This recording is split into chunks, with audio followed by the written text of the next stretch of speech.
네, 이어서 오늘 개혁신당의 이준석 당대표가 전격 사퇴를 했습니다.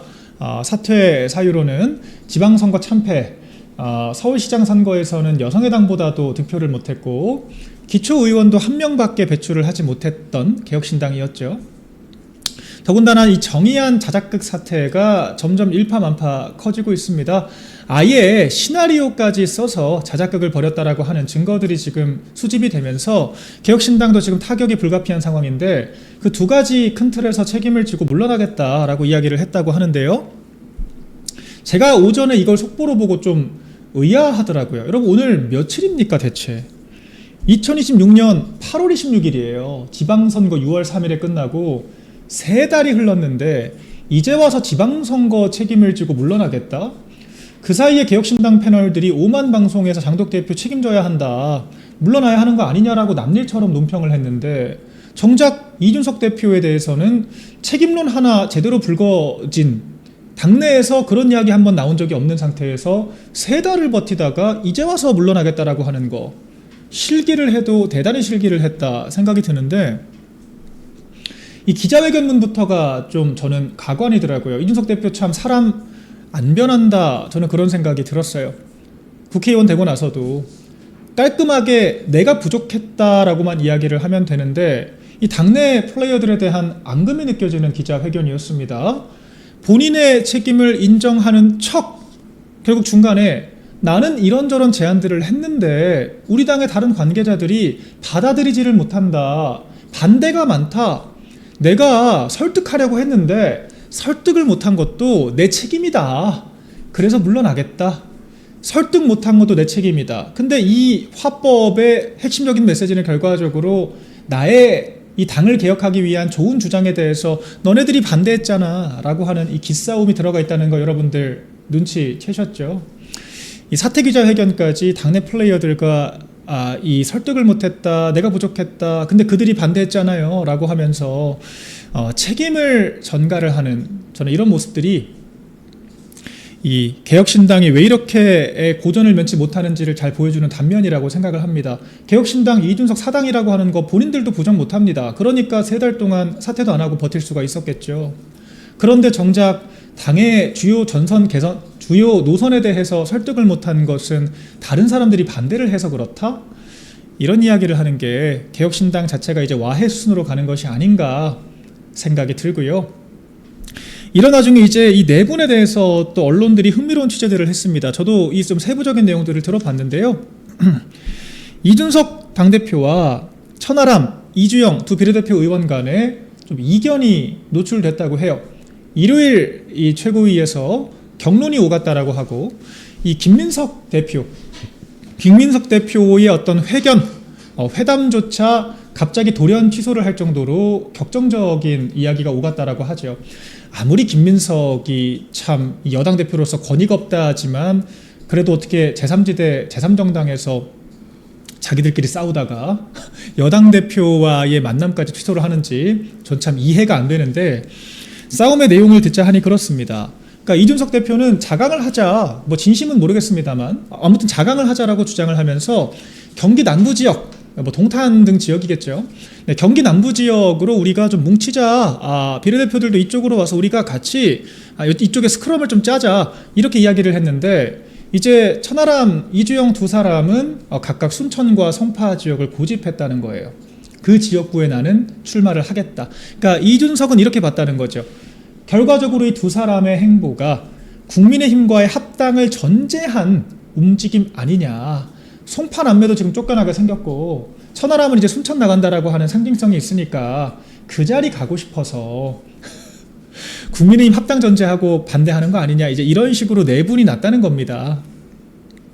근데 참 어이가 없죠. 그 우리 당 이야기는 좀 들어보시고 이런 말씀을 하시는 걸까요? 아무리 이 짬통합파들 강매하는 게 우리 플랫폼 정당이었던 국민의힘의 과거 트렌드였다고 하지만 이 받아들여야 되는 우리 당의 입장도 좀 물어봐 주세요. 받아들이겠다고 하는 사람들이 있는지를 먼저 물어봐 주시라고요. 지금 이재명 지지율 30%대, 우리 당이 단독으로 40%대 지지율 기록하고 있는 상황에서 우리가 왜 이렇게 과거 우리 정당에 머물렀을 때도 이준석 대표 탈당할 때 국민의힘 불태워야 한다라고 하는 그건까지 하면서 탈당했지 않습니까? 우리가 왜 그런 분란의 씨앗을 다시 들여서 또 고통을 받아야 하죠? 여러분들, 제가 황교안 대표 왜 실패했다고 말씀드렸죠? 짬통합을 만들었기 때문에 조선일보 코치받고 김종인 들이고 바른미래당 합당하고 공천권 자체를 친유승민계 공관위원장한테 일임을 해버렸기 때문에 공천 파동 벌어지고 거의 뭐 선거 며칠 전까지 비례대표 명단 긴급하게 수정하는 이 난타전이 벌어지면서 우리 당이 총선에서 패배를 한 겁니다. 근데 그런 실수를 또 반복을 하자고요? 제가 그랬죠. 그럼 적어도 우리 당에서 벌어졌던 과거 윤 대통령과 싸웠기 때문에 지금 미움받는 게 아니라니까요. 당원들의 신의를 배신했기 때문에 미움을 받는 겁니다. 그런 부분들에 대해서 일말의 부채의식, 죄스러움, 대중 정치인으로서 신뢰를 회복하고자 하는 노력도 없는 상태에서 아무튼 나를 품어 통합 안 해? 소장파 안 품어? 개혁파 안 품어? 이런 식의 무빙이 맞냐는 거예요. 아무튼 이제 기사상으로는 이준석 대표는 자강을 하겠다라고 했으니까 제가 이건 단정을 하진 않겠지만, 어쨌거나 국민의힘과 합당하겠다는 이런 취지의 쟁점들이 이 갈등의 원인이었다라고 하니까 제가 말씀을 드리는 거고요. 우리 국민의힘이 또 이렇게 짬통 받아서 내분이나 일으키면서 자기들끼리 싸우고 헤게모니 경쟁하는 그런 정당으로 돌아가서는 안 되겠죠. 이미 친 이준석 이 지지층들은 야, 우리끼리 힘들다, 안 되겠다, 국민의힘 가서 찜쪄 먹자, 이런 얘기를 자기들끼리 자랑처럼 떠들고 있는데 분란의 씨앗을 들이는 것 자체가 문제다. 만에 하나 진짜 오랜 시간이 흘러서 합당이라고 하는 가능성이 열린다면 이런 애티튜드를 고쳐야 하는 것이 선행 조건이 아닐까. 애초에 들어가서 작정하고 분탕치고 찜쪄 먹겠다고 생각하는 사람들을 우리가 미쳤다고 그 당내 여러 이 합당의 이런 어려운 절차들까지 감내하면서 우리가 따라가야 할까요? 차라리 개혁신당에서 뭐 자발적으로 탈당하고 들어오겠다는 분들 지방선거 때부터 많았거든요. 뭐 그런 경우라고 한다면 저희가 대승적으로 수용할 수는 있겠죠. 뭐 전향적인 고려가 있기를 바란다 말씀드리고요. 결과적으로 우리 당이 총선에 나아가야 할 방향은 명징합니다. 선명한 노선. 분란만 일으키는, 입만 열면, 여러분 아까 이 비주류파들의 하루, 이거 아예 그냥 브이로그 하나 만들어야 될 것 같아요. 국민의힘 비주류파들의 하루. 오전에는 당대표 씹고, 오후에는 우리 당원들 지지받는 국회의원 씹고, 민주당 따라서 제명결의안 뭐 찬성하러 들어가고, 이준석 개혁신당 합당하자고 연불이나 외고, 이게 우리 당 소장파, 자칭 소장파 비주류들의 하루인데 우리가 거기에 숟가락 하나 더 얹을 필요가 있을까 생각이 들고요. 만약에 우리 당과 같이 하고 싶은 일말의 본인들의 의사가 있다면 그 태도를 먼저 바꾸는 게 필요하지 않을까 생각을 좀 해봅니다. 네, 개혁신당 얘기까지 좀 해봤고요. 이 보수연대니 통합이니 다 필요 없습니다. 사람을 짬통 만든다고 지지를 받는 게 아니에요. 여러분들 지금 김민석도 짬통 만들겠다고 민주당에서 이야기를 하다가 조국혁신당에서 지금 대차게 까였죠.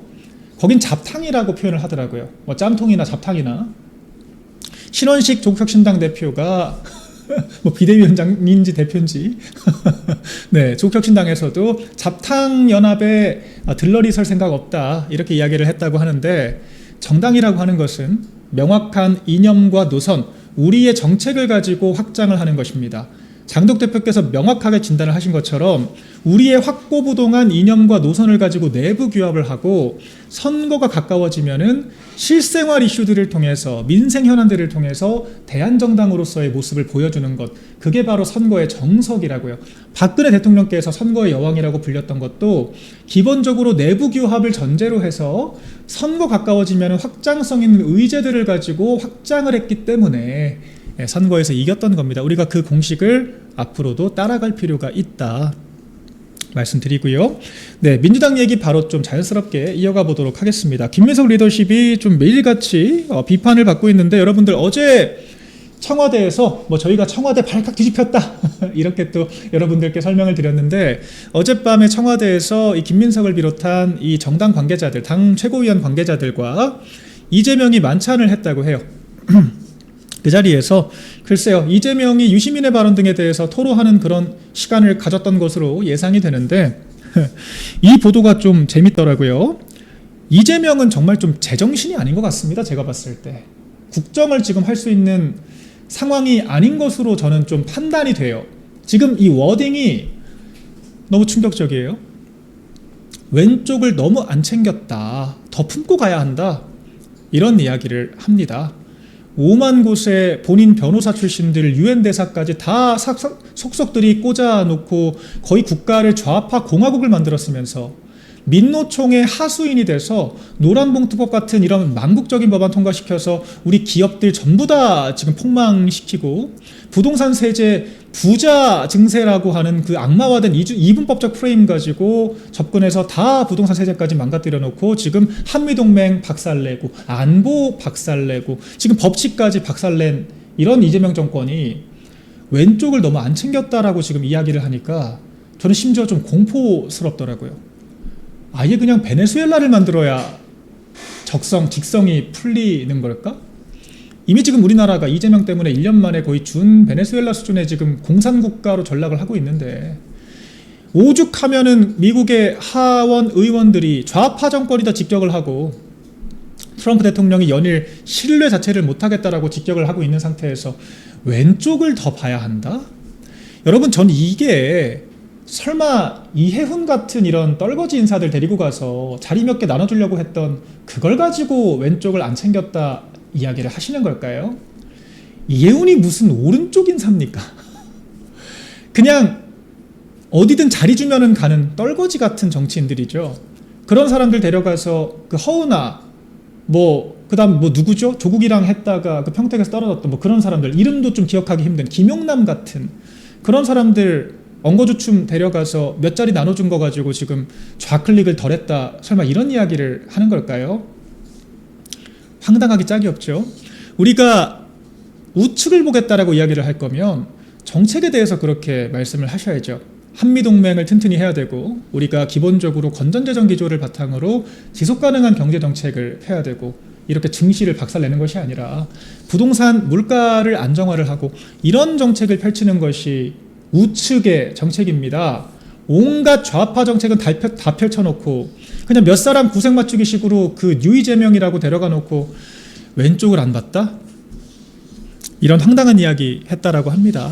네, 그래서 지금 이재명 청와대가 앞으로도 몰락할 길만 남아있다. 그러니까 지금 문재인과 똑같은 길을 가겠다라고 하는 거예요. 지금까지 류이재명이니 뭐니 이 민주당 주류파들과 어떤 대척점에서 확장을 하겠다라고 이야기를 하다가, 여러분 오죽하면 지금 이재명 그룹보다 그 구태 꼰대 86세대 운동권 텃세 부리는 유시민, 김어준 같은 자들이 차라리 맞는 말을 하는 것처럼 보이겠어요.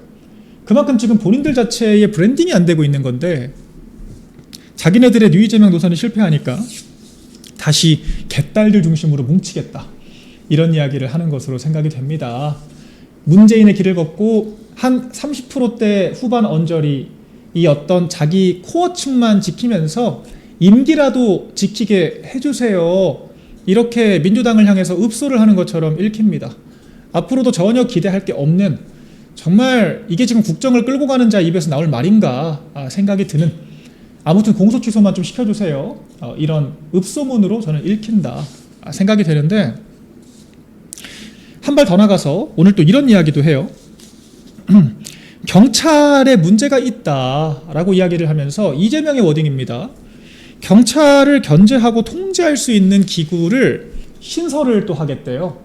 참 하루에도 몇 번씩 말이 바뀌고 자기네들이 만든 정책을 자기들이 뒤집고, 이게 지금 국정을 총괄하는 대통령이란 자의 입에서 나올 이야기일까요? 여러분들, 이재명이 세제 개편안도 말이야 물러섰다라고 하지만 결과적으로 민심에 못 이겨서 다 포기를 했죠. 세제 개편안 중에 ISA 그 계좌 세제 공제 혜택 같은 그 일부 항목에 대해서는 원복을 시키겠다. 그리고 비거주에 대해서도 1주택자들에 대해서는 우리가 공제 혜택 주겠다. 선심이라도 쓰듯이 자기 말 밥 먹듯이 뒤집잖아요. 형소법 개정안도 못 읽어봤다라고 이야기를 하고, 그렇게 하루가 다르게 말을 뒤집는데, 이건 좀 유체이탈도 좀 심각하지 않나요? 애초에 경찰들이 그런 조직이기 때문에 과거 견제받지 않는 경찰 권력에 너무도 많은 병폐들이 있었기 때문에 견제 통제 기구로 신설한 게 검찰입니다. 지금 이재명이 얼마나 정신머리 없이 국정을 하고 있는가. 본인들이 만든 노란봉투법에 법에 명시된 내용을 시행령으로 바꾸겠다라고 당신들 여당이 만들었다니까. 본인들이 만든 세제 개편안 여당이 반대하니까 그럼 좀 바꾸겠다. 형수법 개정안 난리가 나니까 그래? 검찰 해체해서 난리가 났어? 그럼 검찰 말고 이름만 바꿔서 경찰 견제할 기구를 만들어 보자. 장난합니까? 장난해요? 정말 당장 끌어내려도 모자랄 이런 처참한 수준의 지금 국정 실행을 하고 있는데, 이러니까 좌파들이 집권하면 안 된다는 겁니다. 정책을 이해하지 못하고 기관의 역할을 이해하지 못하고 정책이라고 하는 것을 국정의 관점, 국민의 관점에서 하는 것이 아니라 본인들의 한풀이식으로 과거 검사들이 우리 괴롭혔잖아. 그러니까 해체해. 근데요, 경찰을 견제 통제할 기구를 만들면 그 자리에 또 누가 들어갈까요? 우리나라에서 가장 법률 전문가들이 모인 조직이 어딜까요? 결과적으로 검찰 조직입니다. 경찰들이 수사 잘못하면요, 장미란 씨 실종 사태 같은 게 벌어지면 정상적인 사법 절차 시스템이었으면 검찰이 바로잡을 수 있는 사건이었고 검찰이 그런 역할을 해왔습니다. 그런데 그런 검찰 철저히 안마화해서 자랑스럽게 보안수사권까지 폐지했다고 개딸들한테 선물 주듯이, 선물 보따리 주듯이 전당대회 때 뭐가 그리 급한지 날치기처럼 통과시켰던 게 지금 정부 여당인데, 지금 거기 법안에 잉크도 안 말랐어요. 여러분, 발효도 안 됐습니다.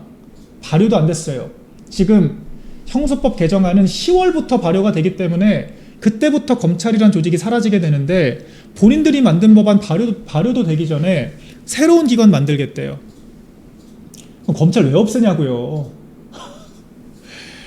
이런 수준의 지금 처참한 국정 운영을 하니까 여러분, 30%대 지지율도 저는 과하다는 생각이 듭니다. 30%대도요, 지금 아직까지 이 민주당 콘크리트, 이재명에 대해서 이 재판 재개 반대, 이재명의 그 근저당도 잘했다라고 하는 그 30%대 콘크리트, 딱 그 사람들이 아직 버티고 있기 때문에 무너지지가 않고 있는 거고, 이재명이 그 사람들이라도 지켜보겠다고 왼쪽 더 챙기겠다라고 하는 말 같지도 않은 지금 이야기를 하는 것으로 보이는데, 이런 식이면 국가 자체가 정말 법치 사법 체계가 존속이 불가능한 지경까지 퇴행될 수가 있기 때문에 더 큰 여론의 역풍과 정말 재판 재개해서라도 끌어내려야 한다라고 하는 이 민심의 태풍이 불어닥칠 것이다 생각이 들고요. 여러분들도 민주당에서, 정확히는 민주당 출신 광역단체장이 있는 전북도에서 황당한 지금 또 정책들을 내놨습니다. 이 기본소득 하다가 이제는 전체 다 나눠주기에 좀 예산이 부족했는지 동학농민운동 유공자들에게, 동학농민운동 정확히는 유족 723명에게 지원금을 주겠다, 이런 이야기를 합니다. 여러분들, 동학농민운동, 제가 그 중고등학교 때 그 국사책에서 배웠던 동학농민운동이죠. 근현대사가 아니라 127년 지났나요? 동학농민운동. 이 동학농민운동의 후손들, 이게 뭐 기준이라고 하는 게 있어야 되는데 무슨 뭐 2대손, 3대손 뭐 이렇게 뭐 후손들 이런 개념도 아니고, 그러니까 그 2대손, 3대손 이렇게 기준이 있는 것도 아니고, 동학농민운동 뭐 후손들 그냥 이렇게 퉁쳐서 지원해 주겠다라고 하네요. 100년도 더 지난 대한민국 건국도전에 있었던 사건을 가지고 지금 이렇게 지원금 주겠다고 하는데, 이제 뭐 친일파 청산을 넘어서 뭐 살수대첩까지 가서 우리 고구려 신라 시대까지 가서 우리가 피하식별하고 지원금 페널티 줘야 될 것 같아요. 우리 뭐 역사의 수백 년 전 위인들까지 전부 다 끄집어내서 다 지원금 줘야 할 것 같습니다. 이게 모르겠어요. 이게 모든 역사적인 사건 사고들을 자신들의 입맛에 맞게 서사화를 해서 국세를 이런 식으로 낭비한다라고 하는 거, 이 재밌는 댓글들 많더라고요. 이런 포인트들에 대해서 네티즌들도 얼마나 황당하면, 그럴 거면 뭐 200년 전 사건, 100년 전 사건까지 다 거슬러 올라가서 다 지원금 뿌리고 돈 뿌리자, 이런 이야기를 하죠. 얼마나 어처구니가 없고 황당하면. 이 국가 지원금이라고 하는 건요, 우리가 기본적으로 유공자라고 하는 개념이 있습니다. 유공자. 국가가 정식으로 검증하고 등록 절차를 마치고 난 뒤에, 여러분, 우리가 참전용사들도 이렇게 수백 년 뒤까지 보조금 주는 경우는 없어요. 참전용사들도 이렇게까지 우리가 대우를 하진 않습니다. 윤 대통령 때도요, 참전용사들에 대해서 정말 우리가 예우를 다 했던 것이지 이렇게 있는 명목 없는 명목 만들어서 돈 뿌리기 식으로 역사 서사화를 하진 않았어요. 근데 우리가 하다 127년 전에 있었던 사건까지 끄집어내서 유족으로 퉁쳐서 이건 대체 무슨 기준으로 이야기를 한 걸까요? 이게 7촌 8촌 전부 다 합치면은 유족이 지금보다 훨씬 더 많이 집계가 될 것 같은데 기준도 모르겠는 이런 지금 지원금을 하고 있다. 댓글 한번 다시 좀 보여주시죠. 참 우리 네티즌들이 봤을 때도 이 좌파 세력들이라고 하는 것, 특히 이제 호남 지역 같은 경우에는 이 야당이 한 석 있을까 말까입니다. 국민의힘이 의회에도 한 석도 없기 때문에 이런 전시 행정들에 대해서 견제할 수 있는 세력도 없어요. 그러니까 이 썩어빠진 정말 일당화된 이 정치라고 하는 게 얼마나 위험천만한지를 보여주고 있다. 네, 그래서 1984년 조선시대, 그쵸, 건국도 전에 상평통보로 보상해줘야 됩니다. 이런 이야기가 나올 정도인데 정말 호남 지역에 저는 분들 지금 이재명 지지율 여러분들 36% 나왔다라고 하는데 그 중에 호남 지역만 유일하게 60%가 넘어요. 호남 지역을 빼고 봤을 때는 20%대 진입도 가능한 수준의 이재명의 지지율인데 이렇게 일당 독재화된 정치라고 하는 것이 얼마나 위험한지 지금 전북 지역에서 적나라하게 보여주고 있다 생각을 하고요. 결과적으로 우리가 견제와 균형이라고 하는 게 참 중요합니다. 이런 식의 전시행정으로 예산 낭비되면요, 결과적으로 호남 지역에 거주하는 일반 도민들, 시민들께서 피해를 보시게 돼요. 정부 예산이라고 하는 것은 한계가 있고 도정 예산이라고 하는 것이 똑바로 집행되지 못하고 이렇게 줄줄 세게 되면 정말 필요한 것에 쓰이지 못하는 그 예산의 폐해는 모두 다 평범한 도민 시민들에게 돌아간다라고 하는 거 유념해야 될 것 같고요. 호남 지역을 중심으로 이런 동학농민운동 뭐 이런 얘기뿐만 아니라 이 기초연금에 대한 이 기본소득에 대한 여러 실험적인 정책 예산들을 집행을 하고 있는데 여러분 호남 지역은 전국에서 예산 자립도가 꼴찌입니다. 지방자치단체 예산 자립도가 꼴찌입니다. 중앙정부로부터 예산 타서 써야 되는 그런 형편에서 이런 식의 선심성 정책들을 계속해서 양산하는 것이 적합한가 의구심이 들고요.